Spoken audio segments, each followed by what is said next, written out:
ingin bedah surasanya kesejatian hidup, ingin bedah surasanya tatanan agung kemanusiaan yang ibaratnya.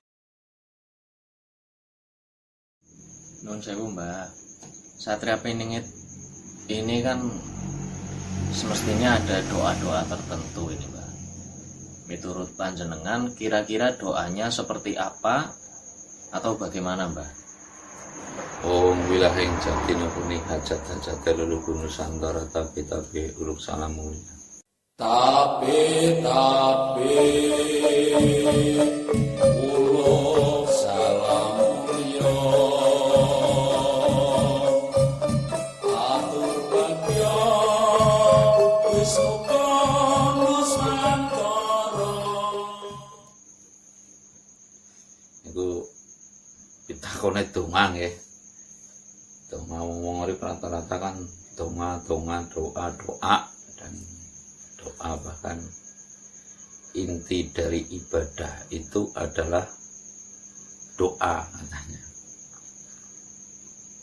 Ya bagi yang meyakini itu kayak gitu kan relatif, tidak harus bukan ya mungkin kepastian bagi yang meyakini, bagi yang kurang meyakini atau bahkan yang tidak meyakini. Artinya begini, setiap orang kan punya prinsip sendiri-sendiri dan punya kemantapan tersendiri, ada sendiri-sendiri ya.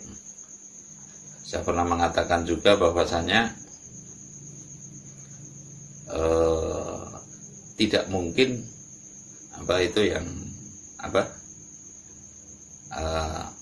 iman itu tidak mungkin kadarnya akan sama gitu loh. Iman sesungguhnya tidak mungkin kadarnya itu akan sama. Artinya memang kita itu mesti menelisik, meneliti terutama kepada diri kita sendiri sebelum kita meneliti kepada suasana yang lain. Nah, kalau saya berkeyakinan, kembali lagi saya mempercayai bahwasanya doa itu memang inti ibadah. Namun, apakah setiap doa itu bisa diterima? Bisa terkabul? Konon katanya bisa Mbak. Jadi berdoalah kepadaku pasti akan kukabulkan, kan ya. Dalilnya begitu, firmannya. Ya. Tapi cobalah, doa pasti akan terkabul, itu kan ada syarat rukunnya doa mas, pasti akan terkabul, firman memang demikian. Tapi cobalah berdoa terus untuk kaya raya tanpa disertai dengan upaya. Umpamanya di hutan terus kok pengen kaya umpamanya itu, umpamanya kok kepengen digdaya terus tapi ibaratnya tidak disertai dengan upaya nyata. Siapa yang akan melihat kedigdayaannya, terus kedigdayaannya itu seperti apa gitu. Kalau tali simpul saya, tidak semua doa itu akan dikabulkan. Sebab di situ kalau dalam istilah saya, obah ngusiking jalmo tidak ora bisa ndedel marang garis yang pepes cendah. Artinya yang bisa lebih berbicara daripada doa itu adalah garis titis tulisnya hidup. Memang doa itu pasti, tapi doa di luar kadar, di luar kepastian Tuhan. Sebab doa yang telah ibaratnya diminta oleh manusia apabila secara sudah sampai ke hakikatnya, tidak minta pun sudah dikasih. Contoh, ketika manusia di dalam perut, di dalam kandungan, ini kan tidak minta sudah dikasih. Dikasih makanannya, dikasih selimutnya. Bahkan yang lebih penting adalah dikasih garis titis tulisnya hidup. Jadi menurut saya tidak menyoroti ke sana bahwasanya janji Allah itu pasti, berdoalah kepadaku pasti akan terkabulkan. Ada pasti sesuatu doa yang tidak terkabul.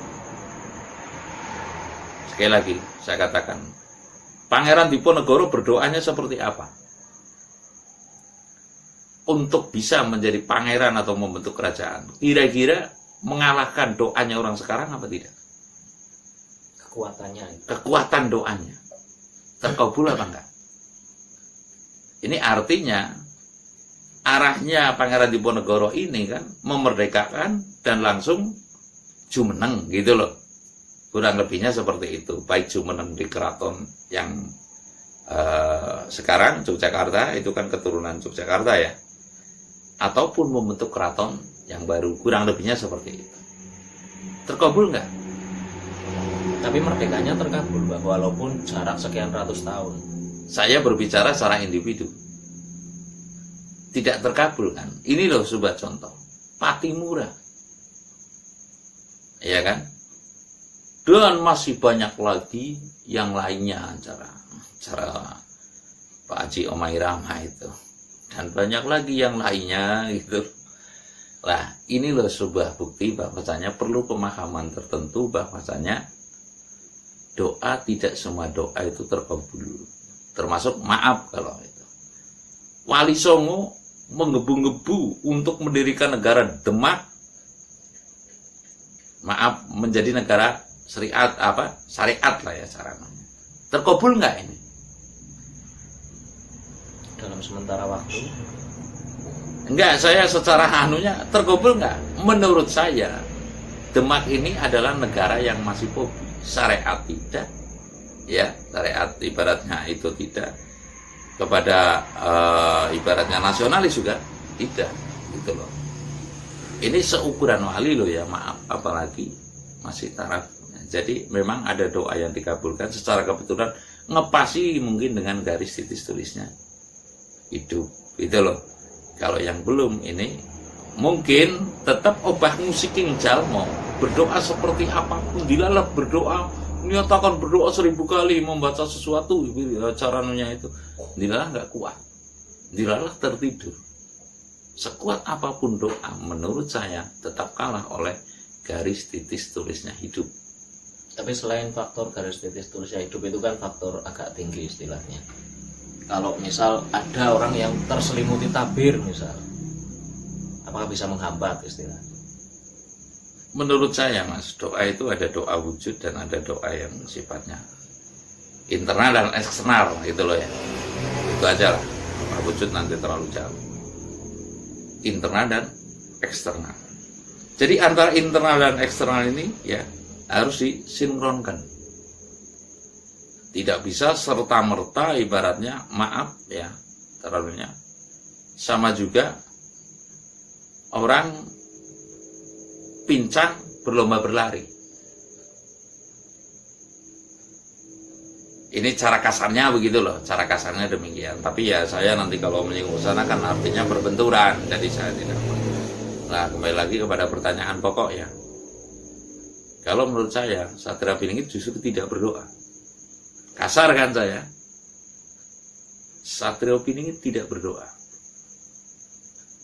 Sekali lagi, ini adalah kasar, tapi kembali lagi ya. Kalau saya mengatakan Jawa ini bukan agama, tapi kalau saya mengatakan Jawa ini bisa menjadi penyempurna seluruh agama, gitu loh. Ini hakikat sekali ya, tapi saya katakan seperti itu. Mengapa? Terbukti Jawa ini bisa menjadi tuan rumah seluruh agama, gitu loh. Ini kan hakikat sekali lah. Ini tahapan yang saya maksud tidak berdoa adalah melebihi dari berdoa. Kira-kira yang melebihi dari berdoa itu apa?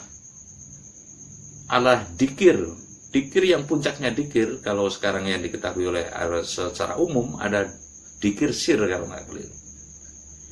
Sirnya ini artinya banyak kepada Tuhan Yang Maha Esa atau Singgawe Urip atau Allah Subhanahu wa Ta'ala. Hatinya telah menggondeng terus ke sana. Tidak harus bermaaf kata syariatnya, tidak harus berwudu, tidak harus pakai syariat yang macam-macam lah, maksud saya tidak harus. Dalam setiap nafasnya ya gitu loh. Jadi ini dikir sir. Lah ini justru di atas dikir sir. Satrio Piningit ini, maaf ya sekali lagi, malah tidak berdoa. Tapi di atas doa itu ada dikir. Dikir sir, di atas dikir sir. Kira-kira demikian. Bukan kira-kira, keyakinan saya demikian. Nanti kalau saya apa-apa kira-kira ini kan. Jadi keyakinan saya, Satrio Piningit ini tidak berdoa, namun berzikir. Kalau berzikir menurut saya adalah melebihi dari doa. Karena zikir ini adalah selalu berzikir. Zikir yang tertinggi kalau dalam secara sekarang yang dikenal oleh secara umum ada zikir sir. Hatinya tidak akan pernah putus dengan kekuasaan Tuhan Yang Maha Esa dan kekuasaan ibaratnya kodam atau goib dari alam semesta ini, ya, dari anunya. Jadi selalu berzikir dan berzikir, dan ini zikir sir itu sudah tataran tinggi, ini di atas zikir sir. Menurut saya, keyakinan saya, Satrio Piningit ini zikir pekik. Lah, perumpamaan dari zikir pekik itu adalah kata merdeka tatkala Indonesia akan merdeka. Artinya, maaf kalau saya ngomong, tanpa ada kata salam merdeka nggak ada, Bismillahirrahmanirrahim merdeka nggak ada, tapi Bismillah itu sudah berada di dalam kata merdeka yang saya maksud. Hakikatnya seperti itu. Ketemu merdeka, nggak ada ibaratnya Bismillahirrahmanirrahim merdeka. Maaf ini saya nggak itu ya. Tidak ada. Tapi Allah itu sudah berada di dalam kata merdeka. Saking ininya, ya. Saking anunya, saking ketulusan hatinya karena terjajah oleh Belanda sekian ratus tahun lamanya, ya, karena merasa terjajah, merasa ingin mengembalikan ini, mengembalikan tanah airnya agar bersih dari kolonialisme, maka timbullah kata merdeka. Allah sudah merestui di dalam kata merdeka itu walaupun tanpa menyebut nama Tuhan terlebih dahulu, tapi Tuhan sudah berada di dalam tujuan yang mulia ini, yaitu merdeka. Nah, kembali lagi kepada Satrio Piningit, kalau menurut saya tidak berdoa namun berzikir. Zikir sir adalah sudah zikir yang sangat tinggi, selalu setiap nafasnya, setiap itu. Ini di atas zikir sir adalah menurut saya zikir pekik. Kalau itu pekik kemerdekaan lah itu. Zikir pekik itu apa? Pekik itu sudah sangat-sangat ibaratnya saking nolongsonya, saking, kan ada tangis pekik juga ada kan, ya, tangis pekik, ya, terus ya pokoknya pekik itu sudah pokoknya segala sesuatu sudah di dalamnya. Nah, tinggal zikirnya ini dengan doa seperti apa, dengan apa, lafal seperti apa, ya, ibaratnya kalimatnya seperti apalah. Ini adalah prerogatif daripada beliaunya. Saya juga tidak bisa mengatakan yang lebih atau dianggapnya mungkin ngayawara, tapi saya yakin ada lafalnya, namun saya tidak berhak untuk menyampaikan. Yang jelas dalam zikirnya itu secara konotasi ingin bedah surasanya kesejatian hidup, ingin bedah surasanya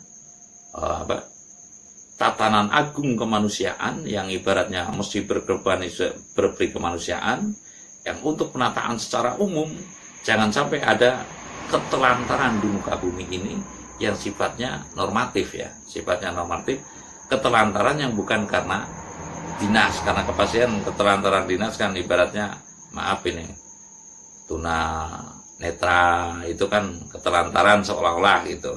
Tapi dalam yang demikian ini orang tuna netra ini adalah ketelantaran secara fisik, tapi tetap beliau akan mengupayakan kesejahteraannya yang secara dohirnya ibaratnya.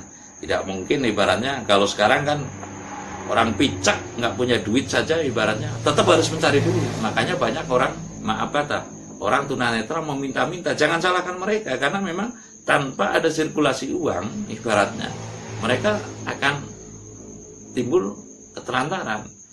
Maka sekarang wong picak kudu bisa ngoleh duit, itu iklim sekarang lah. Nanti kemungkinan adalah tidak. Orang pincang sekarang harus cari uang. Karena keterbatasan fisik, ya, bukan saya mengatakan kasar.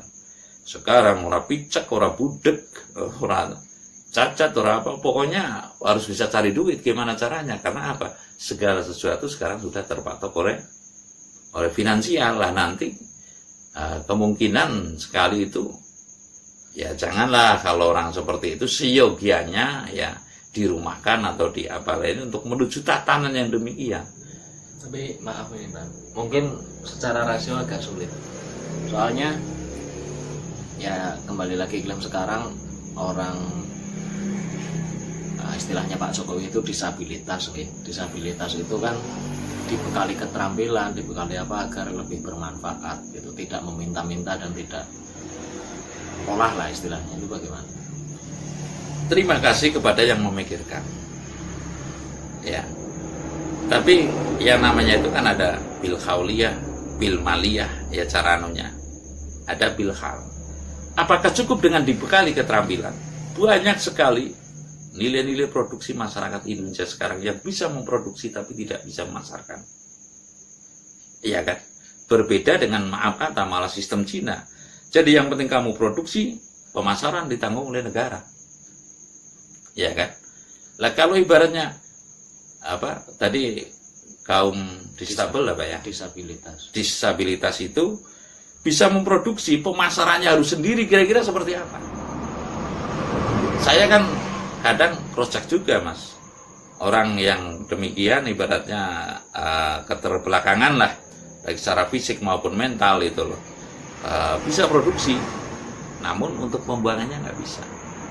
Makalah mungkin lebih tepat dirumahkan, ya, dengan dicukupi ibaratnya kesejahteraan secara ibaratnya ya berkecukupan, lalu berproduksi. Dan lalu yang memasarkan pun juga orang yang ibaratnya kecermatannya, tingkat kecerdasan secara normalnya itu normatif betul gitu loh. Kalau dalam ya pemerintah gitu, bukan lembaga swasta, karena lembaga swasta mungkin tetap unsurnya adalah komersialisasi dan kapitalisasi gitu loh. Sehingga ibaratnya orang yang apa tadi? Difabel ya. Orang difabel ini memproduksi, nanti masuk ke ibaratnya koperasi Kementerian Perdagangan yang mempromosikan yang tidak ya kalau kementerian kan punya otoriter gitu loh, punya otoritas ya. Artinya ini memang disposisi yang demikian, pemikiran yang terima kasih saya mengucapkan kepada yang telah memikirkan ya, tidak siapapun.